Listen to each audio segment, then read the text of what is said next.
สิปานมเดิมเนาะได้จะไปตะกรูนี่เด้อพี่น้องเด้อหวานบ่ยังว่าฉันเก่งชิวบ่ลองก่อนพี่น้องยันว่ามันสุก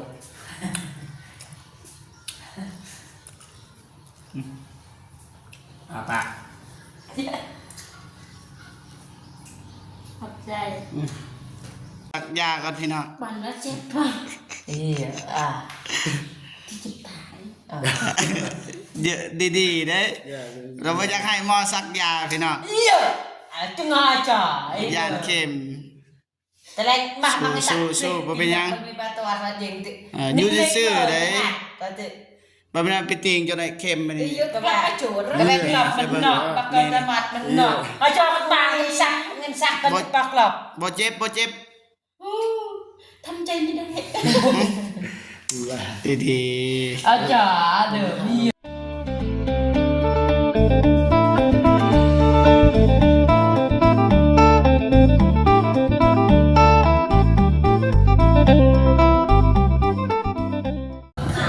กับทักทายสบายดีและสวัสดีเด้อพ่อแม่พี่น้องเบิดสู่คู่สู่คนเนาะทั้งในลาวและก็ต่างประเทศเนาะก็ยินดีต้อนรับเข้าสู่ช่องบ่าวเจ็บคือเก่าพี่น้องเนาะตอนนี้ก็อยู่บ่อนเก่าอยู่ที่เดิมพี่น้องเนาะเพราะว่าน้องเดิมบ่สบายก็เลยไปใส่บ่ได้สิเอาผลไม้ไปให้น้องเดิมกินแล้วก็เอานมเนาะแม่พิมพ์ที่เรือมื้อนั้นหั่นนะสิให้น้องเดิมแล้วก็ไปยามแล้วก็ไปถามอาการว่าน้องเดิมเป็นจังไดพี่น้องเนาะเอาไปเบิ่งไปชมเหมือนกันเลยพี่น้องเนาะไม่แต่ว่าบ่จิบผลไม้ให้น้องเดิมก่อนพี่น้องเนาะไปมีมะเกียบ่จิบซื้อมาฝากให้น้องเดิมพี่น้องนี่ครบสุดว่าสิเฮ็ดกินกับน้องเดิมผักอย่างต่างๆเนาะเกิดเหตุการณ์แบบนี้ก็บ่ส่งสิได้เฮ็ดเลยพี่น้องแต่มะเกียสิเอานมเนาะ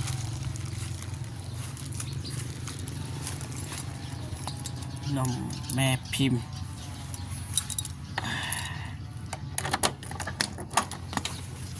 นี่เหลือแพ็คหนึ่งแล้วนะ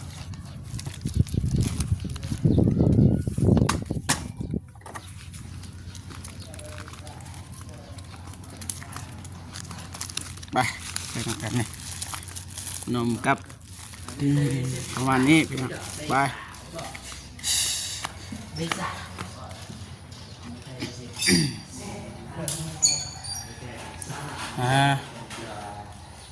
โอเคนะสบายดีเลยสบายดีไม่อยากรบกวนนะน้องเดิมสบายดีบ่ได้แล้วสบายดีโอเคพอแล้วไม่ต้องรออะไรสบายพี่น้องนะนี่นมกับกินได้ปะได้ใจนายด้วยเจ้าได้เอาวาสิปอกให้กินกินเปล่าดักบัวมันจะมีดังนัวอันนี้นะดักบัวอีดังลายจะเลยตัวไหนดักบัวตัวนี้บ่ได้ปะกินได้แต่ว่าตอนนี้ยังกินไม่ได้ดักบัวมันอยู่ดังงานจังดักบัวโอเคสั่นใหญ่ไปซื้ออะไรดีครับแหวนจะมีนะจะซื้อหรือเปล่ากำลังไปซื้อกินบ่เนี่ยกินได้ปะกินได้ที่ปอกให้กินเนี่ยปอกตัวนี้เอาไว้แบบให้ดีแหละกินมีก่อนล้างไปล้างมือก่อนพี่น้องนะโอเค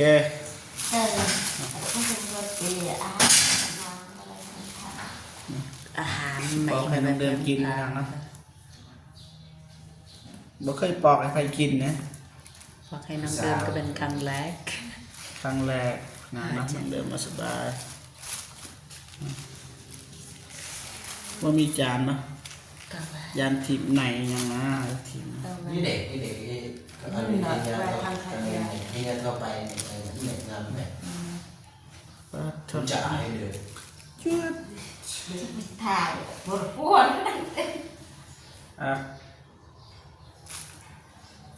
ในจะได้บ่ฮู้ว่ามันสิหวานนะบ่เนาะไม่ได้พี่น้องนะสิปานน้องเดิมเนาะ ได้กระไรก็กรู โอ้นี่เด้อพี่น้องเด้อหวานบ่ ยังว่าฉันเก่งชิว บ่ลองก่อนพี่น้องยันว่ามันสุก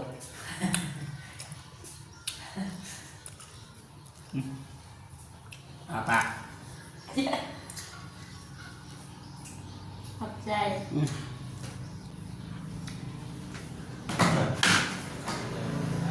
นี่ก็บุญถอไม่ได้นะ นี่ในปลาหนึ่งก็ได้ย่างบ่ ข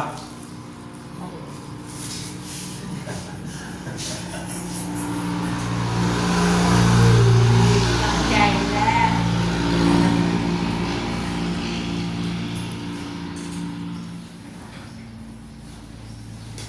ทะลุ บ่ เล อยาก ย ยอมนะตัวนี้สบาย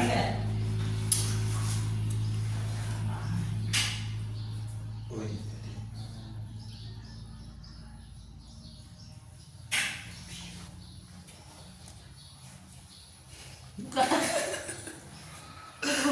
ต้องมาทันอันนี้อ่ะ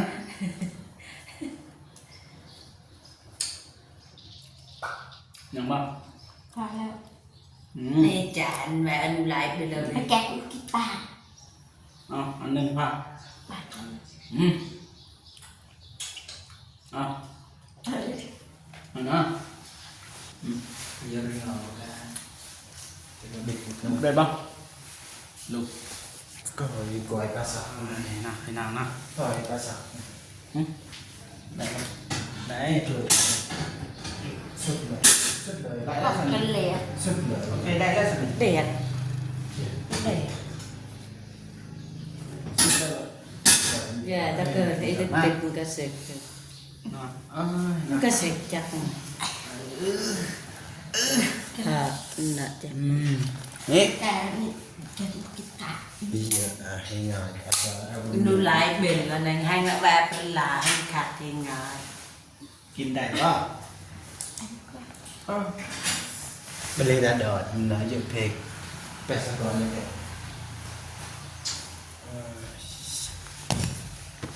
ใหญ่เกิน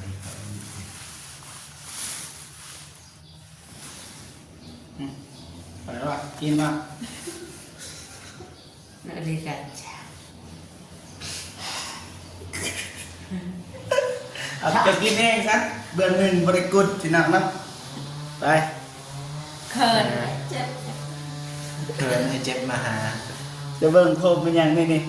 เต้นหยาอย่างนี้นอนยังนอนหัวสวยนี่ แต่มันดูเบิร์นเลย นอนเลยบ่เรานอนเลยบ่ แม่ดูสุกเบิร์น นี่เออนี่นะบ่เจ็บสกินเองนะขนาดก็แม่พิมพ์หายอีกแล้วบ่เจ็บมันจะกินนะเอาบ่นมเนี่ยกินบ่ นี่ มากินที่เพื่อนบ่ เออไอ้ตัวก็ แม่เจ็บหัวบ่ต้องเดิมแล้วว่าเจ็บหัวแห้งพี่น้องมาทันเศร้าเถื่อ แวะเบอร์ไอ้อันนี้แห่นไอ้เต็งเป็นเนียนสกัดตัดเลยอันเต็งอันรับจัดเลยดีเป็นเอาหนาอันนี้ละเดินไอ้เด้อ น้องเคยเป็นบ่แบบนี้เป็นตลอดบ่ แล้วก็ ซ้ ชอบเธอเธอนี่ สองเทื่อ ำมันลันมาเลยความดันลุก ขยาดอย่างเนาะเป็นขยาดเนี่ย ติดโรคประจำ ความดันต่ำในความดันสูง นอนจะสั่นก็ว่าจะมาเจอลุกคนเลย ตอนนี้ยังเจ็บบ่ เจ็บหัว เจ็บหัว เจ็บหัวให้ ค่านี่แพทย์เป็นว่าเท่าไหร่ครับค่ายา แก่แก่ปีไหม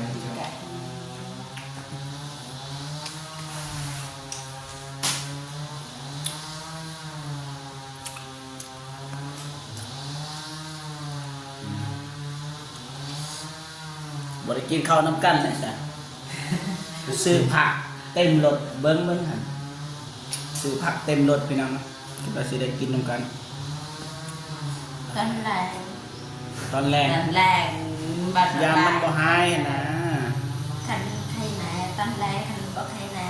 บ่เป็นสิว่า อืม กินแน่ เจ้าคนใดกินมื้อนั้น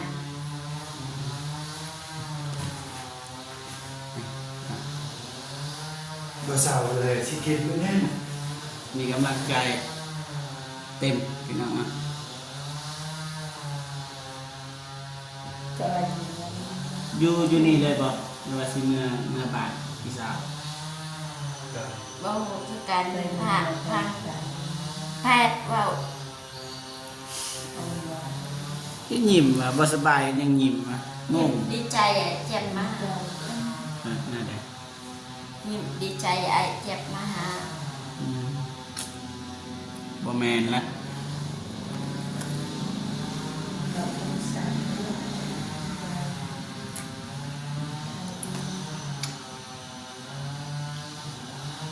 โอเคพี่น้องนะบ่จิบไปหยุดคลิปไปก่อนพี่น้องนะฉะนั้นยังว่ากันพี่น้องนะบ่ฮู้ว่าน้องเดิมอาการดีขึ้นหรือบ่คันยังบ่ทันดีขึ้นก็สิพักอยู่ดีพี่น้องนะคันดีขึ้นเฮาก็จ่ายเงินแล้วก็เมื่อบ้านนี่พี่น้องนะโอเคเดี๋ยวจะหน่อยก็สิถ่ายเบิ่งอีกนะยาก็พี่น้อง วันละเจ็บป่ะ อ่ะ ที่จะตาย เยอะดีๆเด้เราบ่อยากให้หมอซักยาพี่น้อง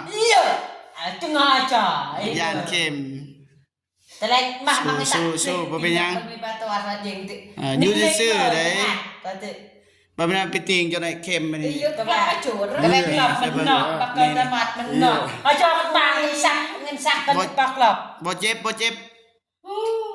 ทำใจไม่ได้ ดี เอาจอเด้อมีเยอะอะไรอย่า ๆใหญ่ไกลไหม บ่ไกลได้ ได้ อันนี้เด็กก็มาก่อนโยกอะเด็กยูยูยู มันเป็นกาแฟนะยิงเราเป็นกบเฮ้ยเอ๊ะอ่ะเอ๊ะประตูกบหมอบ้าไม่แสงก็ไม่เคยอินอายมันประตูอ่ะมันตา อ้ายนะสู้ๆเด้อต้องกอดต้องอันนี้ได้จังได๋คันว่าในบ่ได้ซักพี่น้อง เดี๋ยวกบว่า เรียบร้อย ใจก็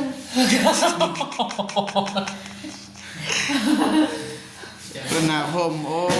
ยโอ้เจ็บบ่บ่เจ็บนะเราหยาน ให้ สิ บอลเดี๋ยวกันนะ ใจกัน ไม่งงอ่ะ อุ้ยแล้ว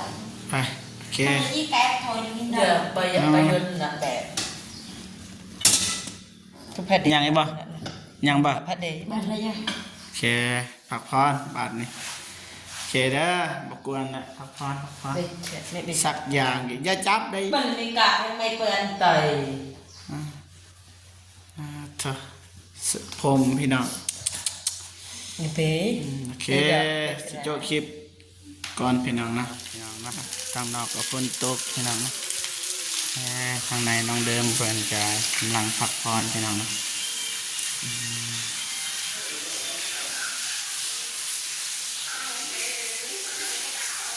รับสนิทแล้วพี่น้องนะ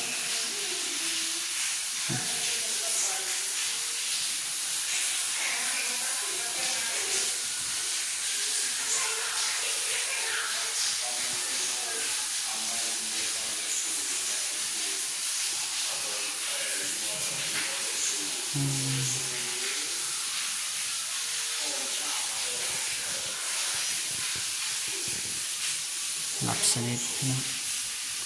ช่องเสียกับครูเก่าครูทีเบาเจ็บเห็นเบาตูนแล้วก็ทีมงานทายเมื่อวานนี้นี่กำลังเห็นอยู่พี่น้องสุดเจ้าสุดเจ้า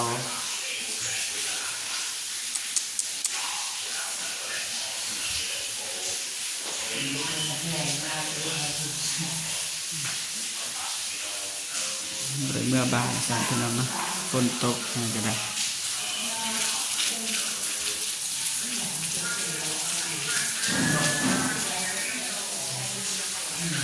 โอเคเป็นอะไรบอเจ็บกับเสียอัปเดตไหมพี่น้องเนาะแต่ว่าตอนนี้นี่ให้น้องเดิมพักผ่อนก่อนพี่น้องเนาะไปยามน้องเดิม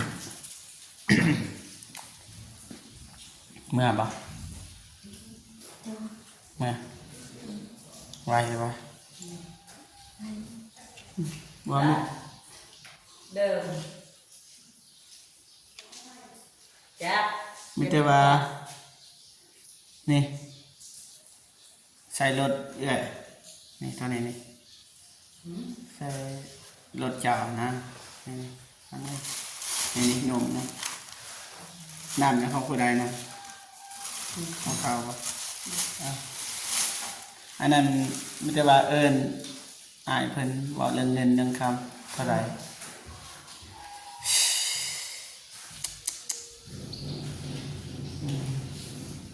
หยิบไปเมียลมยิ้มอีกพี่น้อง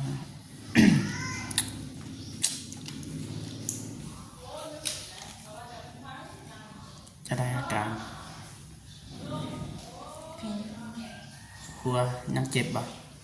เจ็บ ยังเจ็บ โดยแต่ข้างใน แต่แค่แน่แล้ว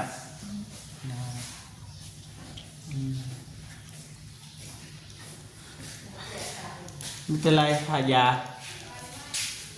เป็นอะไรหึ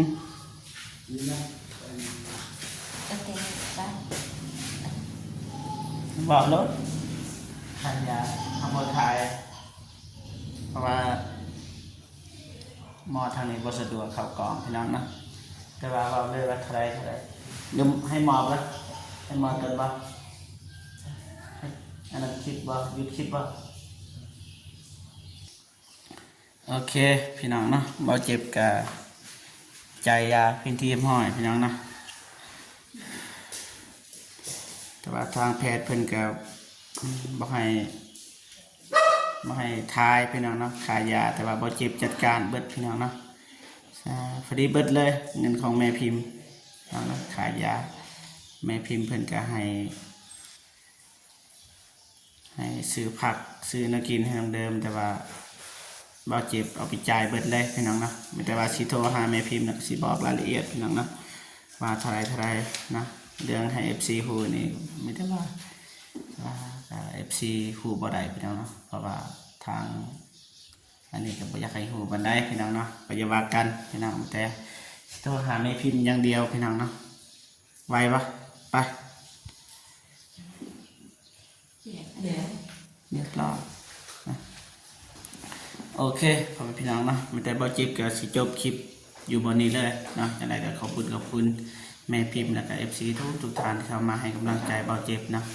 บ่จิบก็สิจบคลิปก่อนเพราะว่าบ่จิบสิเมื่อส่งน้องเดิมอยู่ที่บ้านพี่น้องเนาะโอเคบ๊ายบายพี่น้องขอบคุณในไลน์เด้อที่ติดตามเป็นกำลังใจให้น้องเดิมนะบ๊ายบายพี่น้อง